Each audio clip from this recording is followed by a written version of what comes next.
sumber atas segala sumber, Raja damai.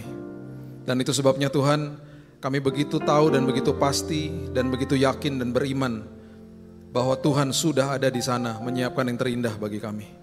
Kami sangat terbatas, tetapi kami menyembah Tuhan yang tidak ada batasnya.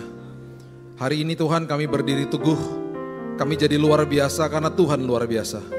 Kami jadi dahsyat karena Tuhan kami dahsyat.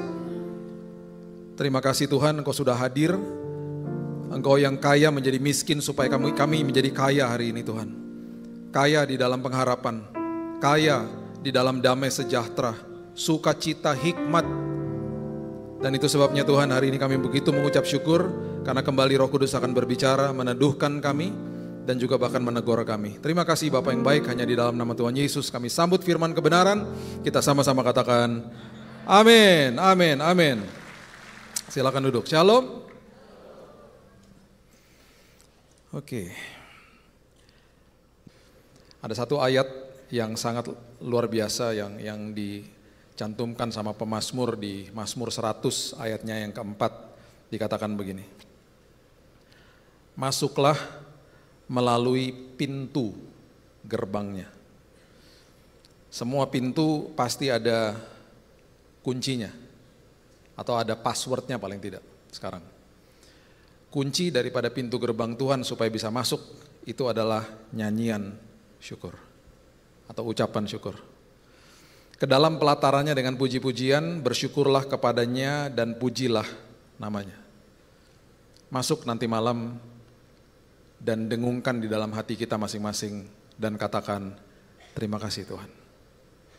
Aku mengucap syukur buat apa yang sudah terjadi. Aku mengucap syukur buat apa yang sedang terjadi sama hidupku. Dan aku juga mengucap syukur buat apa yang akan terjadi. Karena Tuhan adalah pakarnya yang akan merangkaikan segala sesuatu dan kemudian Dia datangkan kebaikan bagi kita. Itu Tuhan kita. Ya.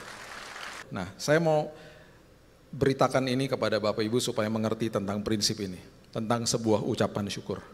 Ya, ikuti perlahan-lahan.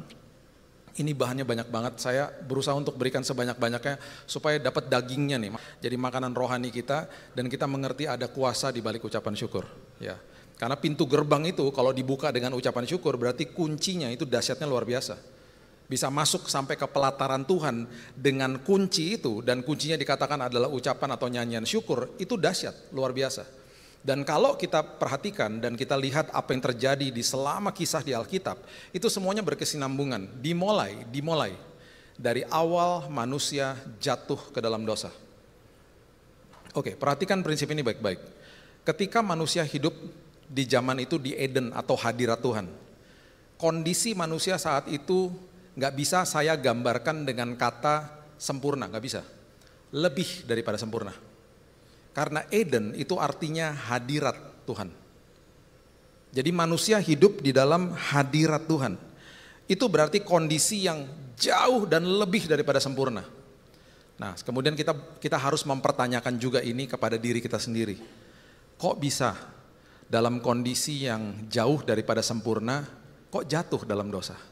Kok bisa ditipu sama iblis? Konteksnya apa? Tipuannya apa? Itu harus dipelajari. Karena gini, kalau dia berhasil di dalam kondisi yang lebih daripada sempurna, dia akan berhasil juga di dalam hari-hari ini ketika kita hidup, karena kita hidup jauh daripada sempurna. Kalau modus operandinya berhasil di saat itu, dia akan lakukan hal yang sama hari ini. Gitu loh. Ya, jadi kita lihat, kita baca pelan-pelan, kita lihat. Dosa pertama yang didokumentasikan di Alkitab adalah dosa kebohongan.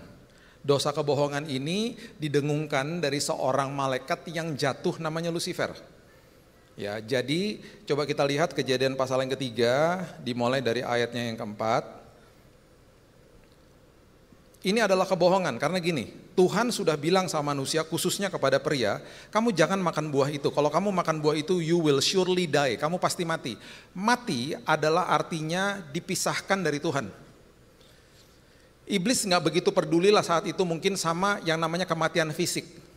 Karena iblis mau memisahkan Tuhan dengan manusia. Karena dia juga sudah dipisahkan dari Tuhan. Itu tujuannya dia. Jadi arti daripada kematian artinya dipisahkan dari hadirat Tuhan. Itu sebabnya manusia dipisahkan dari hadirat Tuhan. Masih hidup ratusan tahun yang lagi dan kemudian baru dia mati secara fisik. Ya. Jadi waktu Tuhan bilang begini, kamu jangan makan buah itu. Kalau kamu makan itu kamu pasti mati. You will surely die. Itu artinya kamu nanti akan dipisahkan dari aku. Jangan ya. Itu terjadi dan kebohongan itu adalah kebohongan yang pertama kali dosa itu dikasih tahu begini di ayat yang keempat. Kejadian pasal yang ketiga. Ular itu berkata kepada perempuan itu, sekali-kali kamu tidak akan mati. Sekali-kali kamu gak akan dipisahkan dari Tuhan. Tenang aja, itu maksudnya. Ayat 5, tetapi Allah mengetahui bahwa pada waktu kamu memakannya, matamu akan terbuka, kamu akan menjadi seperti Allah, tahu tentang yang baik dan yang jahat. Iblis, konteks daripada ini, kita bisa dalami lagi sebenarnya, tapi konteks daripada ini, layer yang paling penting daripada ini adalah, dia lagi kasih tahu sama manusia bahwa kondisimu hari ini yang sudah sempurna, gak cukup. Wow. Kondisimu yang lebih daripada sempurna hari ini yang ada di dalam hadirat Tuhan itu gak cukup. Karena kalau kamu makan itu, kamu akan terbuka matamu, kamu akan jadi seperti dia, padahal sudah diciptakan segambar dan serupa seperti Tuhan.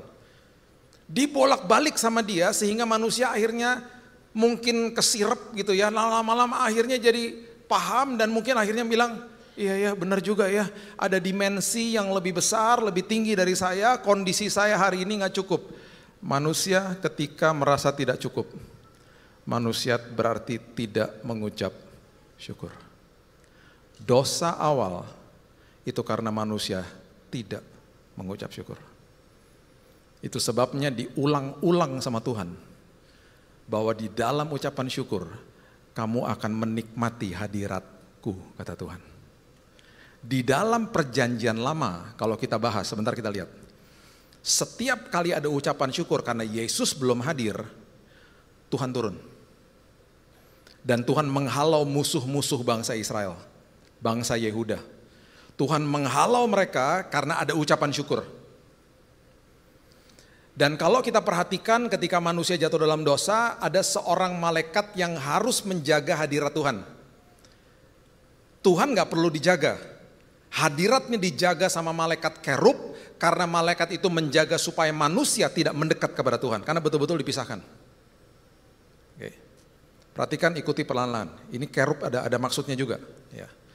Saya kalau ngajarin anak saya tentang malaikat waktu mereka masih kecil, saya selalu bilang gini, malaikat Gabriel itu menteri penerangan, ngasih keterangan, kabar baik, itu Gabriel.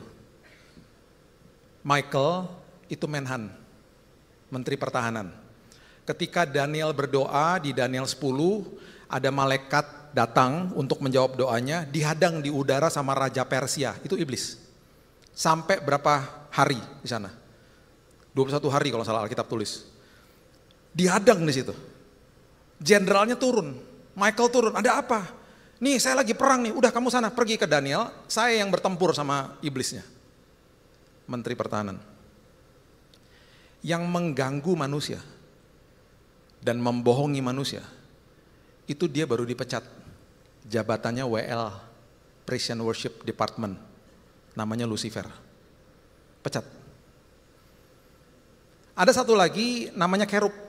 Kalau saya jelasin ke anak-anak saya itu adalah pas pampres. Dia yang jagain hadirat Tuhan. Bukan jagain Tuhan karena Tuhan perlu dijaga, bukan. Karena harus jaga manusia supaya manusia gak mendekat. Dan ketika hadirat Tuhan turun, kalau kita baca kisah-kisah di perjanjian lama, itu hadirat Tuhan turun selalu dengan kerub. Dan kerub itu dijelaskan di Yeskiel, mukanya sisinya 4, kalau jalan berderu-deru, ada bara api di sini. Wah, itu udah ring satunya Tuhan. Itu malaikat yang paling mengerikan saat itu, yang diperintahkan sama Tuhan untuk membunuh musuh-musuh bangsa Yehuda atau Israel pada saat itu.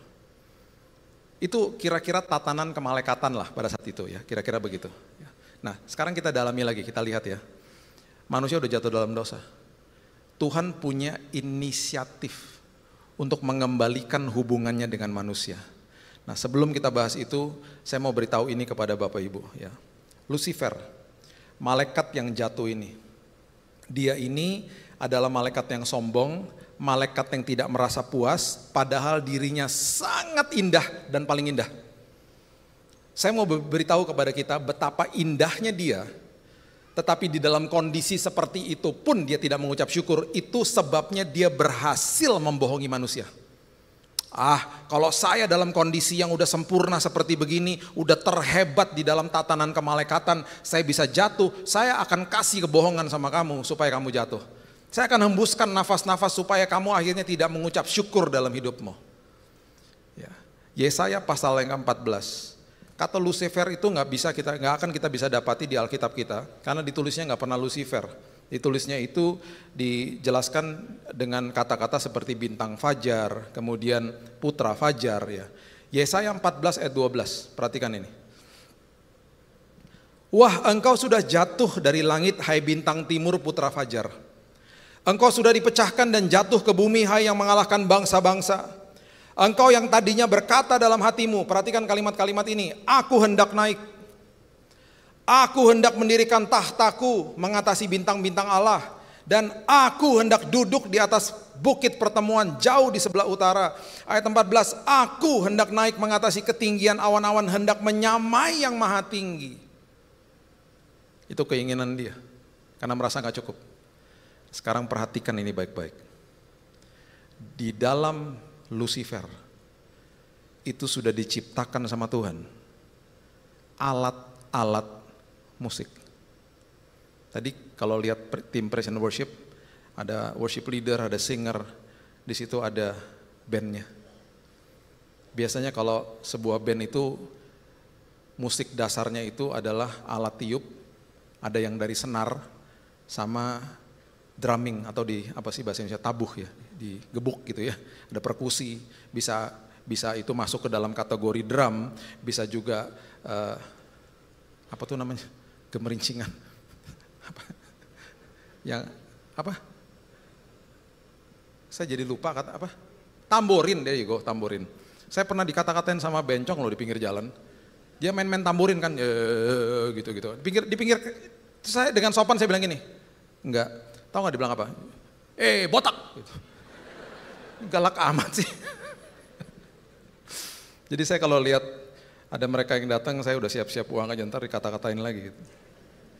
Oke, perhatikan ini baik-baik, Yesaya 14 ayat 11. Nah, saya berikan ini, Bapak Ibu catat aja, nanti di rumah dibaca bahasa Inggrisnya. Karena bahasa Inggrisnya lebih jelas.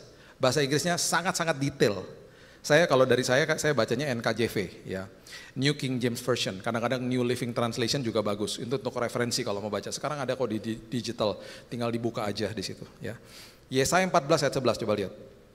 Ke dunia orang mati sudah diturunkan kemegahanmu dan bunyi gambus-gambusmu. Ini bicara soal Lucifer. Ulat-ulat dibentangkan sebagai lapik tidurmu dan cacing-cacing sebagai selimutmu. Perhatikan kalimat atau kata gambus-gambusmu. Di dalam Alkitab bahasa Inggris itu dikatakan adalah the sound of your string instruments. Jadi di dalamnya Lucifer itu udah ada alat musik senar. String instrument dalam bahasa Inggrisnya. Oke, kita lihat lagi Yehezkiel 28. Yehezkiel 28 ayat 13. Perhatikan kalimat-kalimat ini. Engkau di Taman Eden, yaitu taman Allah penuh dengan batu permata yang berharga, yaspis merah, krisolit, yaspis hijau, permata pirus, krisoprat, nefrit, lazurit, batu darah, dan malakit. Tempat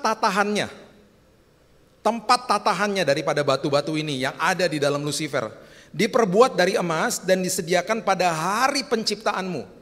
Tempat tatahan. Di dalam Alkitab bahasa Inggris, saya bacakan. Alkitab bahasa Inggris mengatakan begini, di NKJV. The workmanship of your timbrels and pipes. Of your timbrels and pipes. Timbrels itu berkata tentang alat musik seperti drum, perkusi, dan tamburin. Dan kemudian pipes berbicara tentang alat musik tiup. Itu semuanya ada di dalamnya Lucifer. Jadi kalau dia menyembah Tuhan, dia gak perlu band. Dia mengeluarkan suara dari tubuhnya. Itu gambaran malaikat yang sangat indah. dengan batu-batu yang ada di dalam tubuhnya yang gemerlapan yang luar biasa. Dia nggak rasa cukup.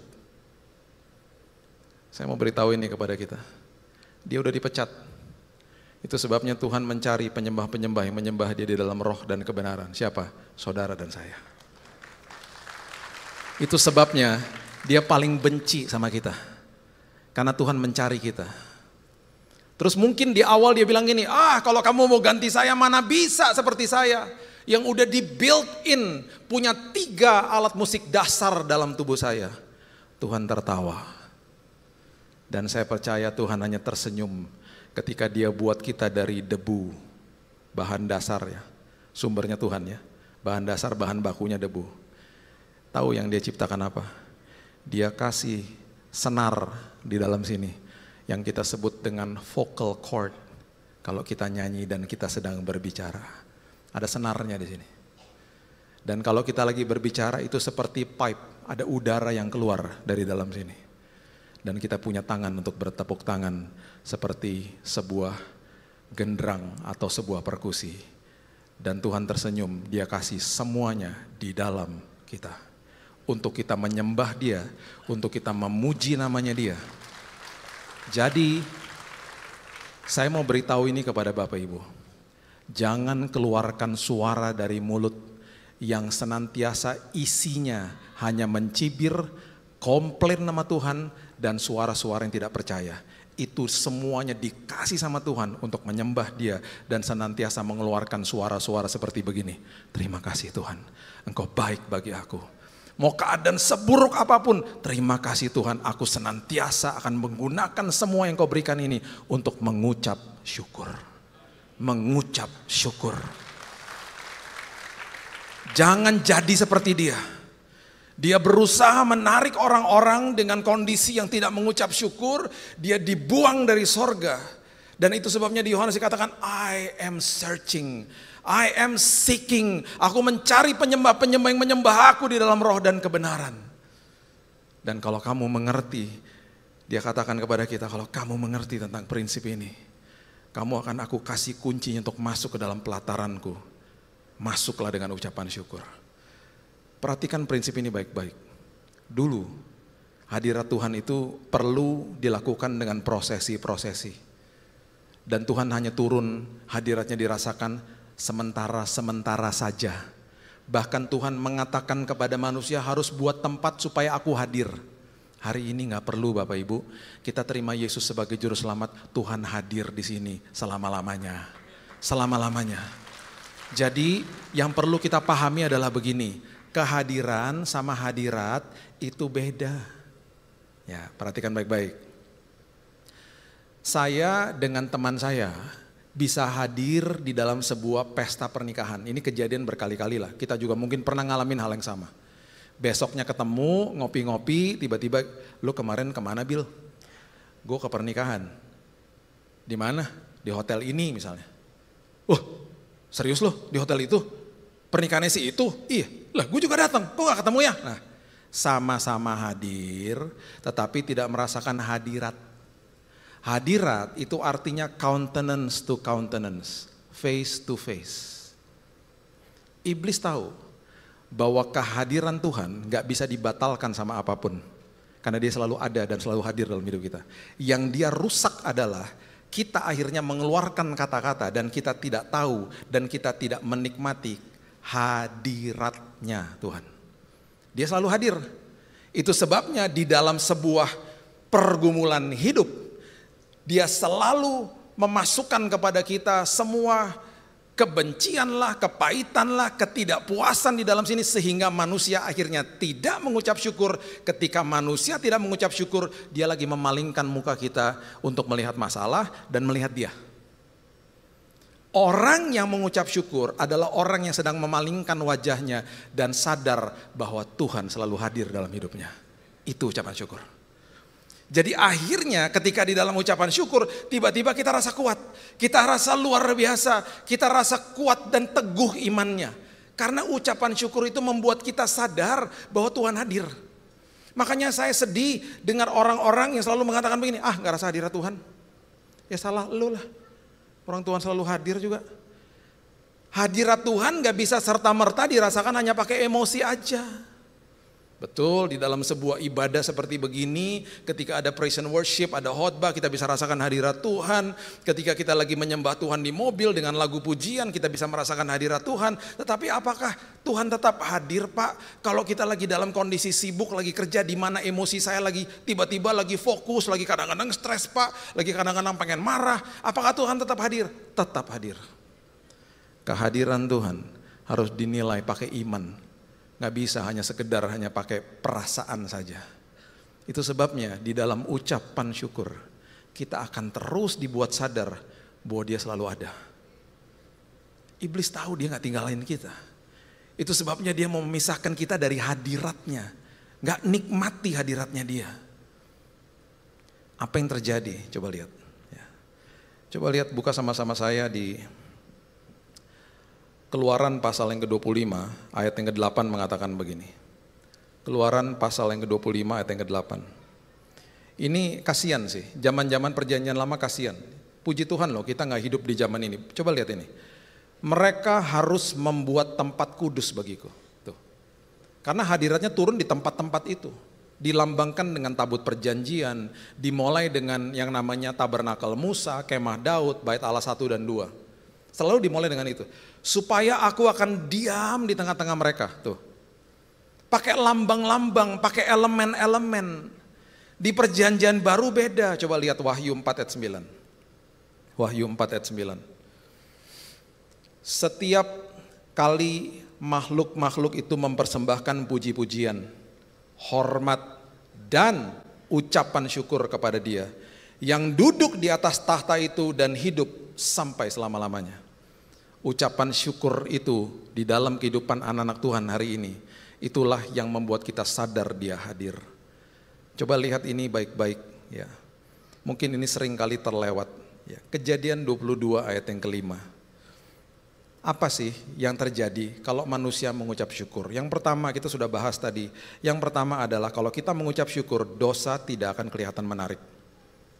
Kalau kita mengucap syukur, kita sedang memposisikan hidup kita untuk sangat sulit jatuh dalam dosa. Seorang suami tidak sekedar hanya langsung jatuh di dalam dosa perselingkuhan, dimulainya dengan tidak mengucap syukur dulu. Ini pohon yang ada di tengah-tengah taman dilewati loh sama manusia dan gak pernah kelihatan menarik. Di saat ketika manusia tidak mengucap syukur, pohon itu kelihatan menarik dan sedap kelihatannya. Itu Alkitab katakan begitu. Dosa berseliweran di mana-mana. Kalau kita isi hidup kita dengan ucapan syukur, dosa gak akan kelihatan menarik. Itu sebabnya seorang pria misalnya waktu saya tanya ya, awalnya gimana? Sekretaris cantik di kantor dilewatin tiap hari, gak pernah kelihatan menarik. Caranya iblis untuk menjatuhkan dia adalah mulai dihembuskan nafas-nafas kebohongan supaya dia ngerasa cukup di rumah. Akhirnya tidak mengucap syukur, dimulai dengan apa? Istrinya tidur di sebelahnya dia, ngoroknya udah keras. Dia lihat pagi-pagi, jelek banget ya sekarang. Kenapa ngoroknya jadi begini? Dulu ngoroknya cakep loh. Itu hari pertama. Hari kedua, hari ketiga, bukan ngorok aja. Tiba-tiba dia dihembuskan nafas-nafas kebohongan lagi, dia lihat gini. 15 tahun yang lalu, bentuknya seperti sekretaris di kantor. Sekarang anak udah 3, kenapa jadi gembul gini ya? Gitu. Itu pelan-pelan. Pelan-pelan dibanding-bandingkan, pelan-pelan. Di hari di mana dia tidak mengucap syukur, dosa kelihatan menarik. Tiba-tiba dia masuk kantor, sekretaris yang dilewatin bertahun-tahun mungkin gak pernah kelihatan menarik, hari itu kelihatan menarik. Itu dosa. Karena apa? Tidak mengucap syukur. Ada kuasa makanya di balik ucapan syukur. Yang kedua yang saya mau bahas ini, Kejadian 22 ayat 5 mengatakan begini. Kejadian 22 ayat 5. Kata Abraham kepada kedua bujangnya itu, tinggallah kamu di sini dengan keledai ini. Dia lagi mau bawa Ishak naik ke Bukit Moria, Ishak akan dikorbankan. Aku beserta anak ini akan pergi ke sana. Perhatikan kalimat ini, kami akan sembayang. Kata sembayang itu adalah worship with thanksgiving, itu bahasa aslinya. Kami akan memuji Tuhan dengan ucapan syukur. Perhatikan kalimat berikutnya, sesudah itu kami kembali kepadamu. Dia tidak pernah mengatakan aku kembali kepadamu.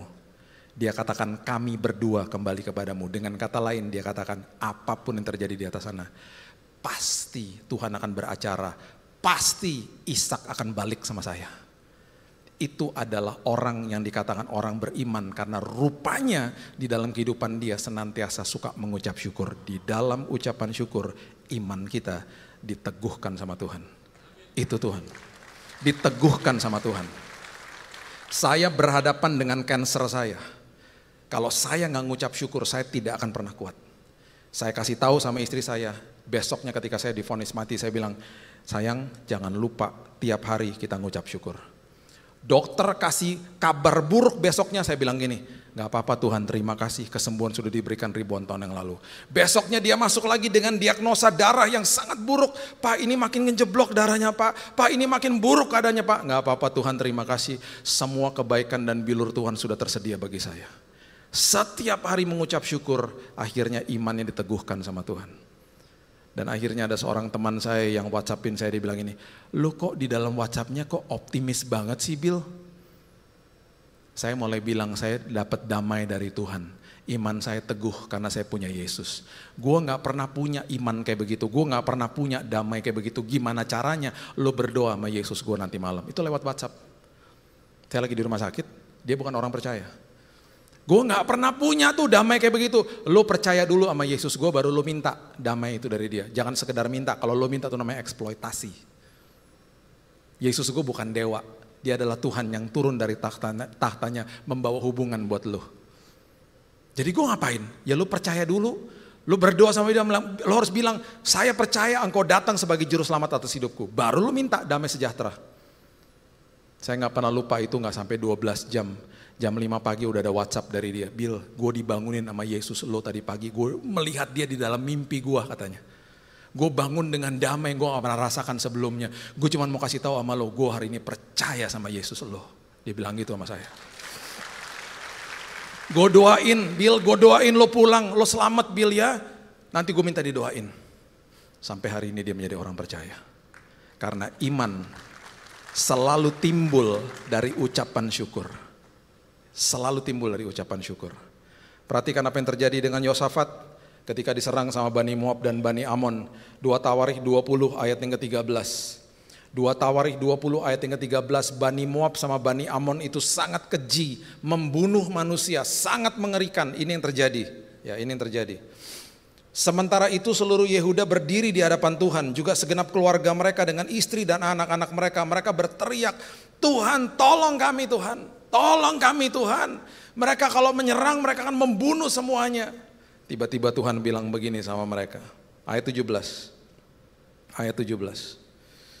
Dalam peperangan ini tidak usah kamu bertempur, hai Yehuda dan Yerusalem. Tinggallah berdiri di tempatmu. Ya, Yerusalem adalah ibu kota Yehuda. Lihatlah bagaimana Tuhan memberikan kemenangan kepadamu. Janganlah kamu takut dan terkejut. Majulah besok menghadapi mereka. Tuhan akan menyertai kamu. Oke. Kalau Tuhan bilang Tuhan akan menyertai kita, Tuhan suruh kita maju berhadapan sama musuh, bawa senjata. Tidak, Tuhan bilang gitu. Bawa tentara-tentara sekutu, teman-teman kita dari negara-negara sebelah. Tidak, jadi ngapain majunya pakai apa? Ayat 21 mengatakan begini. Ayat 21 mengatakan begini. Setelah ia berunding dengan rakyat, ia mengangkat orang-orang yang akan menyanyi nyanyian untuk Tuhan dan memuji Tuhan dalam pakaian kudus yang semarak pada waktu mereka keluar di muka orang-orang bersenjata sambil berkata, nyanyikanlah nyanyian syukur bagi Tuhan bawasanya untuk selama-lamanya kasih setianya. Apakah bergetar lututnya? Oh jelas. Apakah lutut saya bergetar berhadapan dengan kanker? Oh jelas. Banyak orang bergetar lututnya. Dan sering kali Tuhan bilang apa? Maju, hadapi masalahmu dengan ucapan syukur. Itu yang dia katakan kepada Yosafat. Dan apa yang terjadi di ayat yang ke-24 dikatakan begini. Ketika orang Yehuda tiba di tempat peninjauan di padang gurun, mereka menengok ke tempat laskar itu. Tampaklah semua telah menjadi bangkai berhantaran di tanah. Tidak ada yang terluput. Tidak ada yang terluput. Ayat 25. Yosafat dan orang-orangnya turun untuk menjarah barang-barang mereka. Mereka menemukan banyak ternak, harta milik mereka rampas itu lebih banyak daripada yang dapat dibawa. 3 hari lamanya mereka menjarah barang-barang itu karena begitu banyaknya. Di balik ucapan syukur, musuh kita bukan sekedar dihalau, berkat Tuhan sudah menanti bagi kita. Selalu seperti itu. Dan ketika Tuhan turun di saat ini, saya percaya yang turun dan mengacaukan musuh mereka adalah malaikat kerub. Ya, itu sebabnya masuk ke dalam tahun yang baru dengan ucapan syukur. Contoh yang terakhir saya akan berikan dari Lukas. Ini sebenarnya banyak yang luar biasa. Ini ucapan syukur ini, the power of thanksgiving ini syarat dengan pewahyuan. Ya. Lukas 17, dimulai dari ayat yang ke-16 sampai ayat 19. Ada 10 orang kusta, 10 orang kusta disembuhkan sama Yesus. Imannya dahsyat, dikasih tahu begini, kamu jalan nanti kamu sembuh. Betul, mereka lakukan itu dan mereka sembuh. Betul. Tetapi yang kembali kepada Yesus hanya satu. Karena yang lainnya terkesima dengan pemberian Yesus. Banyak orang terkesima dengan pemberian Tuhan, nggak terkesima sama Tuhannya. Itu berarti orang-orang seperti begitu masih seperti kerdil rohani, karena anak-anak kita juga seperti begitu kalau dikasih kado, betul nggak? Saya juga dulu begitu, waktu masih kecil dikasih kado, terus orang tua kita kan lagi ngajarin sama kita, bilang apa? Kita waktu bilang terima kasih, anak-anak kita waktu bilang terima kasih kita nggak dilihat, karena dia terkesima sama kadonya. Dia lari sama kado Natal, sama kado ulang tahun misalnya, dapat kado gitu. Loh, bilang apa? Thank you dad, thank you mami. Kita gak dilihat. Dia ngomong gitu karena terpaksa aja, karena disuruh. Dia terkesima sama kadonya. Ini 9 yang sakit kusta dan disembuhkan sama Yesus. Ngacir, kabur. Terkesima sama pemberian Tuhan. Sembuh, kabur. Yang satu balik. Yang satu terkesima sama sumbernya. Sama sang pemberinya, bukan pemberiannya.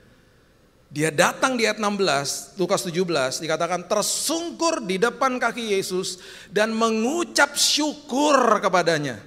Orang itu adalah seorang Samaria. Yesus berkata, bukankah ke-10 orang tadi semuanya telah menjadi tahir? Di manakah yang 9 orang tadi? Yang 9 mana? Kabur gak tahu kemana. Yang satu terkesima sama Yesus. Rupanya proses kesembuhannya belum tuntas. Itu terbukti di ayat berikutnya, dikatakan tidak adakah di antara mereka yang kembali untuk memuliakan Allah selain daripada orang asing ini. Yang lain terkesima sama pemberian Tuhan. Lalu Yesus berkata kepada orang itu, berdirilah dan pergilah. Perhatikan kalimat ini. Imanmu telah menyelamatkan engkau. Arti daripada kalimat ini, dalam bahasa Inggris dikatakan your faith has made you whole. Artinya adalah yang 9 sembuh dari kusta, bekasnya masih ada. Cari kerjaan susah. Bekas kusta ya? Nggak mau terima. Bekasnya masih ada, sembuh tapi bekasnya masih ada. Yang satu yang terkesima sama Yesus disembuhkan total.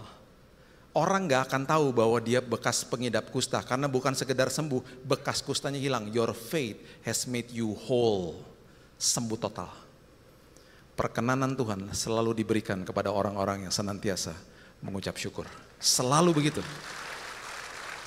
Terkesimalah sama dia. Terkesimalah sama sumber atas segala sumber. Ya, saya tutup dengan kisah ini ya. Ini ada sebuah kisah yang luar biasa, tetapi sangat panjang kalau dibahas semuanya. Mungkin satu hari saya bukukan aja tentang the power of thanksgiving. Daud, dia sangat menghargai hadirat Tuhan. Ya, kalau kita bahas perjanjian lama pasti semuanya serba fisik toh. Dia bilang begini, hadirat Tuhan dilambangkan dengan tabut perjanjian. Dia bilang begini sama Nabi Nathan, dia bilang gini, Nabi Nathan sini, tolong ya kamu berdoa sama Tuhan, tanyain, itu saya ngerasa kayaknya gak bener deh. Masa tabut perjanjian yang lambang daripada hadirat Tuhan, masa ada di sebuah kemah Daud, reot. Sementara saya tinggal di dalam istana yang dibuat dari kayu aras, gak bener nih. Ayo kita buat aja yuk bait Allah.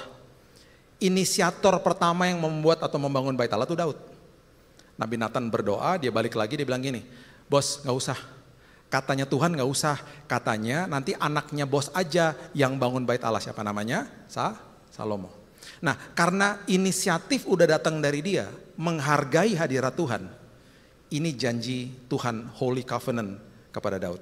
Dia katakan begini, di 2 Samuel pasalnya yang ke-7, ayatnya yang ke-16, 2 Samuel 7 ayat 16, dikatakan begini, keluarga dan kerajaanmu akan kokoh untuk selama-lamanya. Di hadapanku tahtamu akan kokoh untuk selama-lamanya. Yang pertama berbicara tentang keturunan dia, yang kedua tahtanya berbicara tentang Yesus. Karena Yesus akan lahir keturunan daripada Daud. Oke? Nah, sudah nih ya, kita terusin ya. Salomo hidup dalam dosa. Abiam hidup dalam dosa. Itu anak-anak keturunan daripada Daud. Selalu firman Tuhan katakan begini, harusnya aku koyakkan kerajaan ini daripadamu. Tetapi karena moyangmu Daud, karena bapakmu Daud, aku luputkan engkau. Selalu begitu. Nah, 300 tahun setelah itu, Daud udah mati, udah gak ada. Lahirlah raja namanya Hizkia. Dia menanggung akibat daripada ayahnya yang namanya Ahaz. Ahaz ini didatengin sama Nabi Yesaya ketika kerajaan Yehuda dikepung sama bangsa-bangsa. Yesaya bilang begini, bos, Tuhan sudah mengulurkan tangannya, Tuhan mau bantu, Tuhan mau meluputkan engkau. Raja Ahaz bilang ini, gak mau. Kata Immanuel pertama kali yang keluar, itu keluar dari mulutnya Yesaya, diberitakan kepada Raja Ahaz di Yesaya.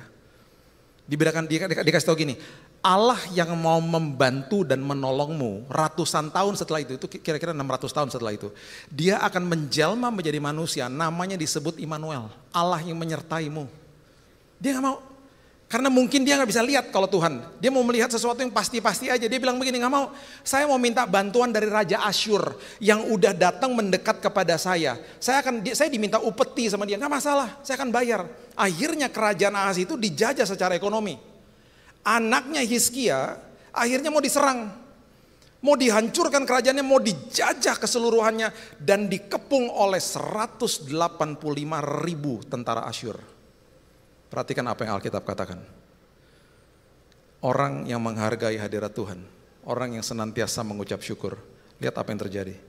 2 Raja-Raja 19 ayat 34 dan 35. Aku akan memagari kota ini untuk menyelamatkannya. 2 Raja-Raja 19 ayat 34. Aku akan menyelamatkannya oleh karena aku dan oleh karena Daud hambaku. Daud udah gak ada. Ini udah 300 tahun Daudnya udah mati. Ini perjanjian kudus Tuhan berlaku terus sampai hari ini. Dan dikatakan maka pada malam itu keluarlah malaikat Tuhan. Saya percaya ini adalah kerubnya Tuhan. Dibunuhnyalah 185.000 orang di dalam perkemahan Asyur. Keesokan harinya paginya tampaklah semuanya bangkai orang-orang mati belaka. Bapak Ibu, di dalam ucapan syukur kita dan keluarga kita akan dikokohkan sama Tuhan. Ada perlindungan Tuhan di dalamnya. Itu adalah kuasa daripada ucapan syukur. Saya rangkumkan ya, sebelum nanti kita buka pintu untuk 2024. Di dalam ucapan syukur, kita sedang memposisikan hidup kita sangat sulit jatuh dalam dosa. Di dalam ucapan syukur, kita sedang meneguhkan iman di dalam sini. Di dalam ucapan syukur, masalah dihalau sama Tuhan, bahkan sudah disiapkan berkat yang indah sama Tuhan. Di dalam ucapan syukur, ada perkenanan Tuhan. Di dalam ucapan syukur, keluarga, keturunan kita diberkati Tuhan. Berikan tepuk tangan kita untuk Tuhan kita. Terima kasih Tuhan buat hari yang indah ini. Terima kasih Tuhan. Kami akan jadikan ucapan syukur bahkan Tuhan gaya hidup kami hari lepas hari. Apapun boleh terjadi. Apapun yang tidak enak yang kami alami mungkin hari ini. Apapun yang tidak nyaman yang kami alami mungkin hari ini. Tetap kami akan katakan Tuhan itu baik. Tuhan itu luar biasa. Tuhan sedang bekerja. Tuhan sedang merangkaikan segala sesuatunya dan mendatangkan kebaikan bagi kami. Kami tidak akan tertipu Tuhan dengan mata jasmani kami. Karena kami adalah orang-orang yang sangat diberkati. Karena kami adalah orang-orang yang percaya walaupun kami gak lihat.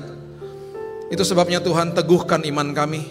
Hari ini Tuhan kami akan isi pikiran dan hati kami dengan ucapan syukur.